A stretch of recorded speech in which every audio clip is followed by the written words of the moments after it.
Odun fiyatları geçen seneden bu yana yaklaşık %100 arttı. Geçen sene 2700'de falan olan odun şu anda kuru odun olarak 4500 TL.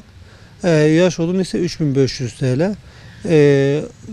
Şu anda sezonun sonlarındayız. Son demlerindeyiz. Haliyle satışta biraz durdu.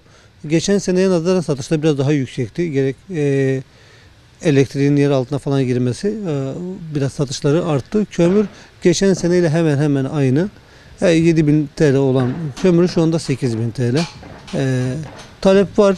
Talep konusunda sıkıntı yok. Eğer ki vatandaşlar kendini sezon sonuna doğru bırakmamışsa, odunsuz bırakmamışsa mevcuttaki odun kömür vatandaşa yetecek. Haliyle artık kış, artık dışarıdan odun gelmeyecek. Biraz daha almayanların ihtiyaçlarını karşılamaları lazım. Alım gücü zaten düştü geçen seneye nazaran.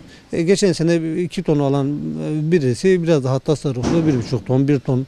Mecburen fiyatlardan dolayı biraz daha talep azaldı yani hani ihtiyacını biraz daha küçülttüler yani. Bu sene odun kısırı geliyor, az geliyor, dağda kesim yok. Batman'da bu sene odun iyi gidiyor.